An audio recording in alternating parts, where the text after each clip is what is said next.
এতদিন পর্যন্ত শবে বরাতকে কেন্দ্র করে এক শ্রেণীর মানুষ বাড়াবাড়িতে লিপ্ত ছিল।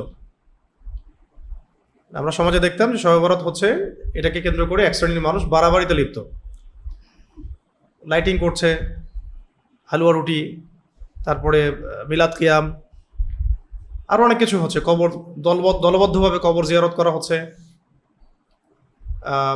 কবর স্থানের সামনে মেলার মতো বসছে, মানুষ সারা রাত জাগছে, ফজরের নামাজ অনেকের নাই, তো মসজিদে মসজিদে বিরিয়ানি দেওয়া হচ্ছে, মানে উপলক্ষটাকে মানুষ খুব এনজয় করতো। এতদিন পর্যন্ত আমরা দেখতাম যে শবে বরাতের মৌলিকত্ব থেকে সরে গিয়ে মানুষ বাড়াবাড়িতে লিপ্ত হচ্ছে। তো তারা এই রাতটি উপলক্ষে নানা অনুচিত কর্মকাণ্ড এবং রসম রেওয়াজের অনুগামী হচ্ছিল। ওলামায়ে কেরাম সবসময় এর প্রতিবাদ করেছেন এবং এখনও করছেন। এখন ইদানিং আবার আরেক শ্রেণীর মানুষের আবির্ভাব হয়েছে, যারা বা যাদের মধ্যে বাড়াবাড়ি নাই ঠিকই, কিন্তু ছাড়াছাড়ির প্রবণতা আছে। বাড়াবাড়ি না থাকলেও ছাড়াছাড়ির প্রবণতা দেখা যাচ্ছে। তাদের দাবি হচ্ছে যে ইসলামের শবে বরাত বলে কোনো ধারণা নাই। তাদের দাবি হচ্ছে এক বাক্যে ইসলামের শবে বরাত বলে কিছু নাই। এই ব্যাপারে যত রেওয়ায়াত আছে, রসম রেওয়াজ, এগুলো সব বিদআত, এবং যত রেওয়ায়াত আছে এগুলো জাল বা জয়ীফ। তাদের দাবি আর কি, যারা ছাড়াছাড়ির পক্ষে, তাদের কথা হচ্ছে এই বিষয়ে যা কিছুই করা হচ্ছে এগুলো সব বিদআত, এবং এই বিষয়ে কোনো দলিল প্রমাণ নাই। যা আছে এগুলো মওযু মানে জাল, অথবা জয়ীফ মানে দুর্বল। মওযু মানে জাল আর জয়ীফ মানে দুর্বল। তো এসব মানে তাদের বক্তব্য যে এগুলো অনুযায়ী আমল করলে, এই দলিলগুলো অনুযায়ী আমল করলে, এবং শবে বরাতকে যদি বিশেষ ফজিলতপূর্ণ কোনো রাত বলে মনে করা হয়, তাহলে শরীয়তের দৃষ্টিতে এটা জায়েজ হবে না। এটা তাদের বক্তব্য। কাদের বক্তব্য? যারা ছাড়াছাড়িপন্থী। এবং শুধু তাই নয়, তারা এই বিষয়ে বিভিন্ন পুস্তিকা, লিফলেট, ছোটোখাটো কিতাবাদি এগুলো রচনা করে বাজারে বিক্রিও করছেন, বিনামূল্যে বিতরণও করছেন। বাস্তবতাটা কি? তো বাস্তব কথা হচ্ছে যে আগেকার সেই বাড়াবাড়ির পথটা যেমন সঠিক ছিল না, ঠিক এখনকার এই ছাড়াছাড়ির মতটাও শুদ্ধ নয়। আগেকার বাড়াবাড়ি পন্থীরা যেমন সঠিক ছিলেন না, ঠিক একইভাবে এখনকার ছাড়াছাড়ি পন্থীরাও সঠিক নন। ইসলাম ভারসাম্যতার দিন এবং এর সকল শিক্ষাই প্রান্তিকতা মুক্ত। তো শবে বরাতের ব্যাপারে ভারসাম্যপূর্ণ সঠিক অবস্থান হচ্ছে যে এই রাতের ফজিলত সহিহ হাদিস দ্বারা প্রমাণিত। শবে বরাতের ব্যাপারে ভারসাম্যপূর্ণ অবস্থান হচ্ছে এই যে এই রাতের ফজিলত সহিহ হাদিস দ্বারা প্রমাণিত। সম্মিলিত কোনো রূপ না দিয়ে, মানে সামষ্টিকগত ইবাদতের কোনো রূপ না দিয়ে, এই রাত উদযাপনের বিশেষ কোনো পন্থা অবলম্বন না করে, মানে সম্মিলিত কোনো রূপ না দিয়ে, সম্মিলিতভাবে এটা করতে হবে ওইটা করতে হবে এরকম কোনো রূপ না দিয়ে, এবং এই রাতে বিশেষ কোনো ইবাদতের পন্থা আবিষ্কার না করে এই রাতে নফল ইবাদত করা, এটাও হাদিস দ্বারা সাব্যস্ত। ঠিক আছে? আচ্ছা, এই রাতকে অন্য সাধারণ রাতের মতো মনে করা এবং এই রাতের ব্যাপারে ফজিলতের দিক থেকে যত হাদিস এসেছে এগুলোকে জয়ীফ এবং মাউজু মনে করাও ভুল ধারণা। এই রাতটাকে অন্য সাধারণ রাতের মতো মনে করা এবং এই রাত এর ফজিলত সংক্রান্ত যত হাদিসগুলো এসেছে সবগুলোকে মওযু এবং জাল মনে করাটা ভুল। আবার এই রাতটাকে শবে কদরের রাতের চেয়ে বেশি মর্যাদাপূর্ণ মনে করাও সঠিক নয়।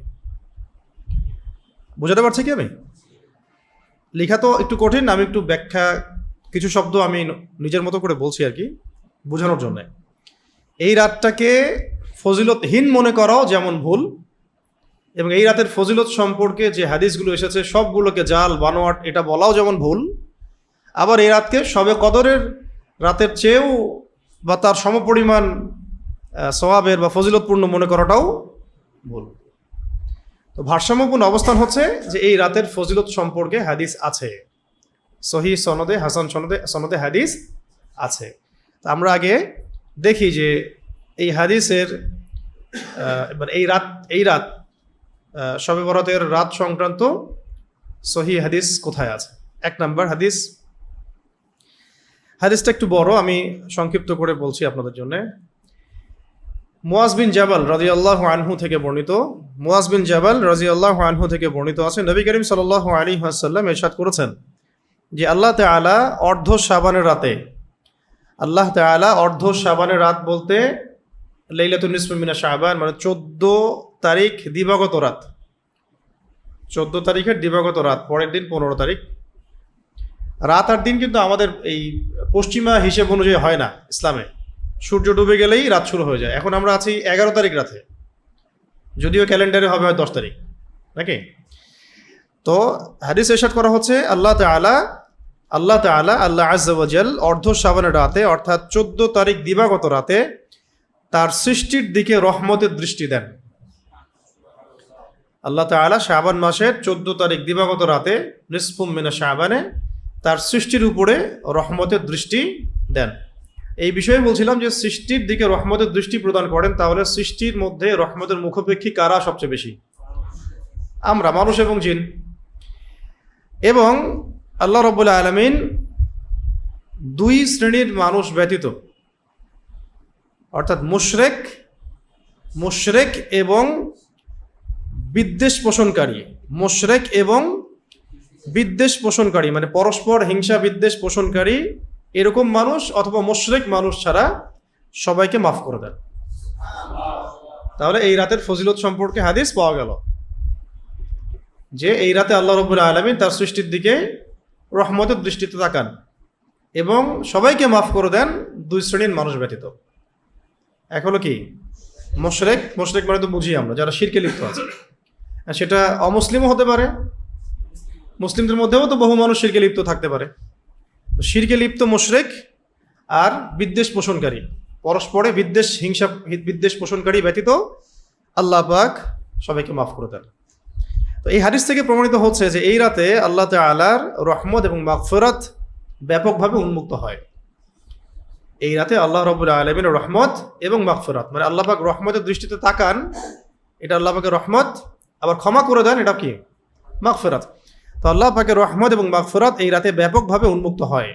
কিন্তু শিরকি কাজকর্মে লিপ্ত ব্যক্তি এবং অন্যের ব্যাপারে হিংসা বিদ্বেষ পোষণকারী মানুষ এই ব্যাপক রহমত ও সাধারণ ক্ষমা থেকে বঞ্চিত হয়। প্রথমটা না হয় আমরা অনেকেই বলতে পারি যে হয়তো আমি শিরক করি না, হিংসা বিদ্বেষ পোষণ এটা মোটামুটি করা হয়েই যায়। তো আল্লাহ পাক আমাদের সবাইকে এই 2টা রহমত আর মাগফিরাত বিধ্বংসী পাপ থেকে হেফাজত করেন। যখন কোনো বিষয়ে, এখন মাসালা হচ্ছে, যখন কোনো বিষয়ে আল্লাহ পাকের পক্ষ থেকে রহমত আর মাগফিরাতের ঘোষণা হয়, যেমন ধরেন যে রমাজান মাস আসলে আল্লাহ পাকের রহমত ব্যাপক হয়, প্রশস্ত হয়, জান্নাতের দরজা খুলে দেওয়া হয়, জাহান্নামের দরজা বন্ধ করে দেওয়া হয়, শয়তানদেরকে শিকলবন্দি করা হয়, ফেরেশতারা আহ্বান করতে থাকেন যে কারা কল্যাণের যারা কল্যাণকামী তারা কল্যাণের পথে আসো, যারা আল্লাহদ্রোহী বা অকল্যাণকামী তারা থেমে যাও। এই যে আহ্বানগুলো করা হয়, এগুলো যখন আমরা জানি যে রহমত মাগফিরাত বরকত রমজান মাসকে ঘিরে থাকে, তখন আমাদের কাজ কি হয়? রমজান মাসে বেশি বেশি ইবাদত করা, ইবাদতের মধ্য দিয়ে রহমত আর মাগফিরাত লাভের চেষ্টা করা, নিজেকে সেই যোগ্য হিসেবে গড়ে তোলা। এখন যখন জানছি যে শবে বরাতের রাতে আল্লাহ রাব্বুল আলামিন রহমতের দৃষ্টি দেন এবং ক্ষমা করেন, তাহলে কি এই রাত্রে আমাদের করণীয় ঘুমিয়ে থাকা? কমন সেন্স, যেহেতু এই রাতে আল্লাহ রাব্বুল আলামিন মাফ করে দিবেন এবং এই রাত্রে আল্লাহ পাক রহমতের দৃষ্টি দিবেন, তাই আমি এই রাত্রে ব্যক্তিগতভাবে যত ইবাদত সম্ভব নফল আমি ইবাদত করতে পারি, করা উচিত, যাতে আমি রহমত পাওয়ার যোগ্য হতে পারি, বা অন্তত ক্ষমা চাচ্ছি আমি, আল্লাহ পাক ক্ষমা করে দিবেন এই রাত্রে আমি জানি। তো আমার উচিত কি? ক্ষমা চাওয়া। আল্লাহ পাক রহমতের দৃষ্টি দিবেন, তাহলে এই রাত্রে আমার উচিত কি? রহমত চাওয়া। এটা চাওয়ার জন্যে আবার ঘটা করে কিছু করার কোনো প্রয়োজন নাই। ব্যক্তিগতভাবে নামাজের মধ্য দিয়ে দোয়া, জিকির, আজগার, তাসবিহ, তাহলিল, কোরআন তেলাওয়াত, দোয়া, মোনাজাত, এগুলোর মধ্য দিয়ে আল্লাহর রহমত প্রত্যাশা করা। আবার যারা বলে দিচ্ছেন যে এই রাতে কিছুই নাই, তারা পুরো উম্মাহকে একটা বড় মাগফিরাতের মৌসুম থেকে মাহরুম করে দিলেন। হয়তো এই রাত্রের ক্ষমা দিয়ে সে আগামী পুরো জিন্দেগি ভালোভাবে চলতে পারতো, এটা থেকে মাহরুম করে দিলাম যখন বললাম যে শবে বরাত বলে কিছুই নাই, ছাড়াছাড়ি করলাম। তো এখানে ওস্তাজ লিখেছেন যে যখন কোনো বিষয়ে আল্লাহ পাকের রহমত আর মাগফিরাতের কথা চলে আসে, তার অর্থ এই হয় যে এই সময়ে এমন সব নেক আমলের ব্যাপারে যত্নবান হওয়া যেগুলোর মধ্য দিয়ে আল্লাহ পাকের রহমত আর মাগফিরাত পাওয়া যায়। সহজ কথা। এবং যে সমস্ত গুনাহের কারণে রহমত আর মাগফিরাত থেকে বঞ্চিত হতে হচ্ছে, সেই গুনাহগুলোকে ত্যাগ করা। কত সুন্দর কথা। এই কারণে আল্লাহ তাআলার পক্ষ থেকে রহমত এবং মাগফিরাত, মানে এই কারণে আল্লাহ তাআলার পক্ষ থেকে রহমত এবং মাগফিরাত থেকে বঞ্চিত হতে হয় যখন আমরা এই উপলক্ষগুলোকে কাজে লাগাচ্ছি না। তো যেহেতু উপরোক্ত হাদিস এবং অন্যান্য হাদিসের অর্ধ শাবানের রাতের ব্যাপক মাগফিরাতের কথা এসেছে, তাই এই রাতটা আগে থেকেই, মানে আসলাফদের মধ্যে আগে থেকেই শবে বরাত বা পাপ মুক্তির রাত হিসেবে প্রসিদ্ধ আছে। এটা প্রসিদ্ধ হয়েছে এইভাবেই, যেহেতু এই রাত্রে ক্ষমার মাগফিরাতের কথা উল্লেখ আছে, রহমত এবং মাগফিরাতের কথা, এই কারণে বছরের শতাব্দীর পর শতাব্দী এই রাতটা এইভাবে মানে গুনাহ মুক্তির রাত, অনেকে বলে শবে বরাত, অনেকে বলে গুনাহ মুক্তির রাত, কেউ বলে মুক্তির রজনী, এই নামগুলো এইভাবেই এসেছে আর কি। কারণ এই রাত্রে গুনাহ থেকে মুক্তি লাভ হতে পারে এবং পাপের অশুভ পরিণাম থেকে রেহাই পাওয়া যায়। আচ্ছা, এখন অনেকেই এটা নিয়ে কথা বলতে পারে যে হাদিসের সনদ সঠিক না ভুল।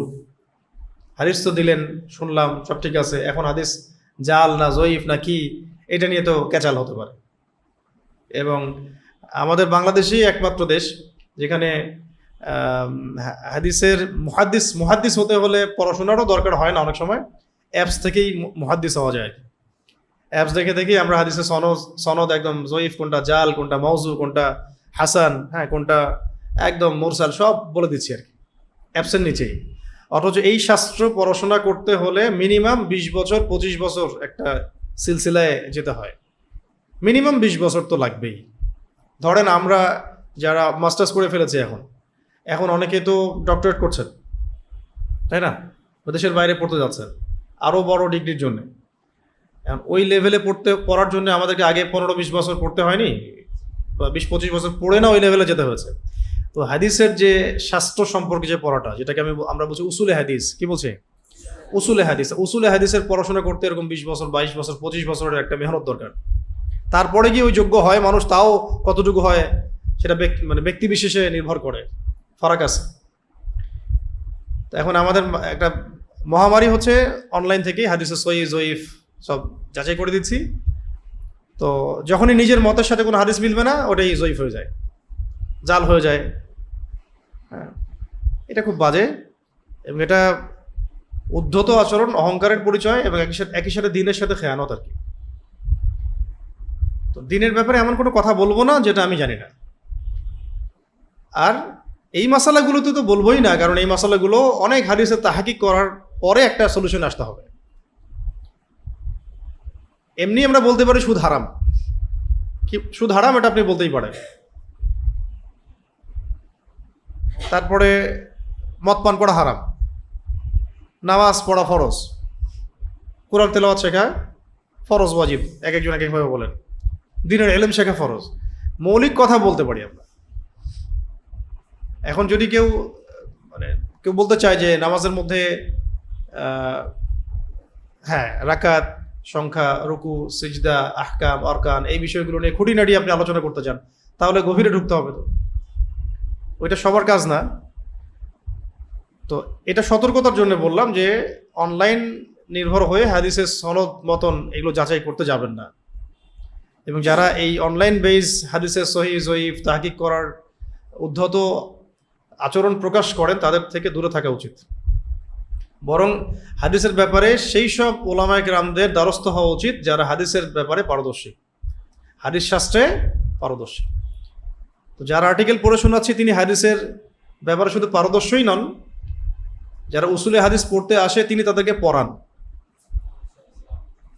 তিনি তো সাধারণ স্টুডেন্টদেরকে পড়ান না, তিনি আলেমদেরকে পড়ান। সাধারণ স্টুডেন্টদেরকে তিনি পড়াচ্ছেন না, তিনি পড়াচ্ছেন আলেমদেরকে। তো আমি হাদিস শিখতে কার কাছে যাব? যিনি হাদিস শাস্ত্রে পারদর্শী। ফিক শিখতে আমি কার দ্বারস্থ হব? যিনি ফিকের উপর পারদর্শী। তো এই উসুলটা মাথায় রাখবেন। সামনে আসি, এই হাদিসের এখন এটা যদি আপনারা অনেক সময় প্রচার করেন, তখন অনেকে বলতে পারে, নতুন কিছু মানুষ বলতে পারে যে হাদিস হয়তো সহি না, জয়ীফ বা জাল ইত্যাদি বলতে পারে। তো এখানে ওস্তাদ সনদ সহ দিয়েছেন, উপরোক্ত হাদিসটি অনেক নির্ভরযোগ্য হাদিসের কিতাবেই নির্ভরযোগ্য সনদের মাধ্যমে বর্ণিত হয়েছে।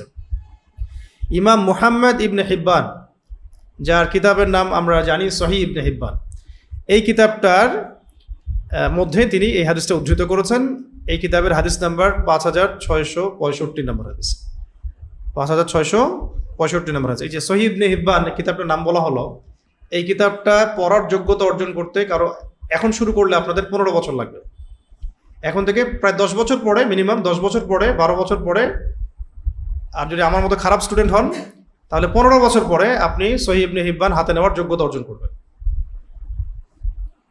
এবং সেটা খুলে পড়ার এবং বোঝার যোগ্যতা অর্জন করতে পারেন আল্লাহ যদি চান। এই যে রেফারেন্স একটা রেভলিউশন মনে হয় না? দলিল হাদিসের নাম্বার, যে নাম্বার বলতে পারে সেই বড় আলেম হয়ে গেছে। এই যে নাম্বার বলে দিলাম এখন, 5665 নম্বর হাদিস। 5665 নম্বর হাদিসটা আপনি এখন সহিহ ইবনে হিব্বানে কীভাবে খুঁজবেন? আর যদি খুঁজেও বের করেন, বাজার থেকে সহিহ ইবনে হিব্বান কোনটা কিনবেন? বঙ্গানুবাদটা নিশ্চয়ই। বঙ্গানুবাদ তো মূল হাদিসের কিতাব না। বঙ্গানুবাদ হচ্ছে ওইটাকে অন্য পাবলিকেশন পাবলিশ করেছে, তারা তাদের মতো করে ব্যাখ্যাও করতে পারে, নিচে টিকা লিখে দিতে পারে, আর এগুলোতে জবরজেট পেশ সব দেওয়া আছে। মূল সহিহ ইবনে হিব্বান এটা কিনে যখন পড়বেন ওখানে এবারত থাকবে না, ওটার আবার ব্যাখ্যা গ্রন্থ আছে। ওইটা পড়তে তো আরও বহু যোগ্যতার প্রয়োজন। তো নাম্বার শুনলেই যে নাম্বার দিয়েছে বাস মনটা ঠান্ডা হয়ে গেল, নাম্বার একটা তো বলছে, আদতেই ওই নাম্বারটা ওই বিষয়ের কিনা, ওই কিতাবটা আপনার বাসায় আছে কিনা, ওইটা পড়ার যোগ্যতা আসলে আপনার অর্জন হয়েছে কিনা, বা কার কাছে পড়েছেন, ওই কিতাব পড়ানোর ওস্তাদ আপনার আছে কিনা, এগুলো তো অনেক বড় বিষয়। এই কারণেই আমাদের মতো যে মানুষ, আওয়াম বলতে আমাদের মতো সাধারণ যারা মানুষ, তাদেরকে কোনো না কোনো ইমামের অনুসরণ করতেই হয়। কোনো না কোনো ওস্তাদ, কোনো না কোনো শায়েখ, কোনো না কোনো আলেম, কোনো না কোনো বুজুর্গানের দিন, বা কোনো মাযহাবের ইমাম বা হাদিসের ইমাম বা আকীদার ইমাম, তাদের অনুসরণ করতেই হবে, না হলে আমরা তো দিনই বুঝতে পারবো না। এই কনসেপ্ট থেকেই মাযহাবের কনসেপ্টটা আসছে। আসলে খুবই স্বাভাবিক একটা বিষয়, সহজাত প্রবৃত্তি কিন্তু এটা। তো এটা সহিহ ইবনে হিব্বানে এসেছে। আচ্ছা, এছাড়াও বাইহাকি একটা কিতাব আছে, ইমাম বাইহাকি রহমতুল্লাহ আলাইহির একটা কিতাব আছে শুআবুল ঈমান। তো শুআবুল ঈমানের মধ্যেও এটা 3833 নম্বর হাদিস হিসেবে এসেছে। জানা দিচ্ছি আপনাদেরকে, যাতে যদি কেউ জিজ্ঞাসা করে আপনারা এটাকে বলতে পারেন। এছাড়া আরও অনেক কিতাব আছে, যেমন ইমাম মনজিরি রহমতুল্লাহ আলাইহি, ইবনে রজব রহমতুল্লাহ আলাইহি, নুরউদ্দিন হাইসামি রহমতুল্লাহ আলাইহি, এরকম বড় বড় ওলামায়ে কেরাম এই হাদিসটাকে আমলযোগ্য বলেছেন। সহিহ আত-তারগীব ওয়াত তাহরিব এই কিতাবের মধ্যেও এই হাদিসটা আসছে। এছাড়া আরও অনেক কিতাব আছে। এমনকি বর্তমান সময়ের প্রসিদ্ধ একজন মুহাদ্দিস, তার নাম নাসিরুদ্দিন আলবানী রহমতুল্লাহ আলাইহি, অনেকেই নাম শুনেছেন, এবং এক শ্রেণীর মানুষ আমাদের দেশে তাকে খুবই ফলো করে, বলা যায় অন্ধভাবেই ফলো করে থাকে। কথায় কথায় তার হাদিসের তাহকিকের দলিল দিয়ে দেয় যে হাদিসটা সহি কারণে আলবানী রহমতুল্লাহ আলাইহি সহি বলেছেন, বা তিনি হাসান বলেছেন, বা তিনি জাল বলেছেন, বা জয়ীফ বলেছেন, তাই তো? তিনি পর্যন্ত এই হাদিসের সাথে আরও 8টা হাদিস সংযুক্ত করে তার সিলসিলা যে সহিহা এই কিতাবের মধ্যে, এই হাদিসটার পরে আরও 8টা হাদিস সংযুক্ত করে তিনি যে মন্তব্য করেছেন সেটা আমি পড়ে শোনাচ্ছি। তিনি বলেছেন যে এইসব রেওয়ায়াতের মাধ্যমে সমষ্টিগতভাবে প্রমাণিত হয় যে হাদিসটা নিঃসন্দেহে আমলযোগ্য। এইসব রেওয়ায়াতের মাধ্যমে সমষ্টিগতভাবে এই হাদিসটি নিঃসন্দেহে তিনি বলছেন নিঃসন্দেহে সহিহ হিসেবে প্রমাণিত হয়। অতঃপর তারপর আলবানী রহমতুল্লাহ আলাইহি ওই সব লোকের বক্তব্য খণ্ডন করেছেন যারা বলেছে শবে বরাতের ব্যাপারে কোনো সহিহ হাদিসই নাই। আলবানী রহমতুল্লাহ আলাইহি নিজেও এটা স্বীকার করেছেন এবং এই হাদিসের সহিহ সাব্যস্ত করেছেন, ফজিলত স্বীকার করেছেন, এবং এই হাদিসের বিপরীতে যারা বলে শবে বরাত সম্পর্কে কোনো হাদিসই নাই, তিনি এই মতটা খণ্ডন করেছেন। তো যারা অন্য অন্য বিষয়গুলোতে আলমানি রহমতুল্লাহ আলী হাদিস নিয়ে আসছেন, তারা আবার শবে বরাতের ব্যাপারে বলছেন যে কোনো হাদিসই নাই। এতে করে একটা ফিতনা সৃষ্টি হয়ে যাচ্ছে সমাজের মধ্যে। এক তো ছিল বাড়াবাড়ির ফিতনা, এখন নতুন ফিতনা হয়ে যাচ্ছে, কেউ কোনো আমলই করতে চায় না, মনে করে যে শবে বরাত বলে কিছুই নাই, ঘরে বসে থাকো খালি।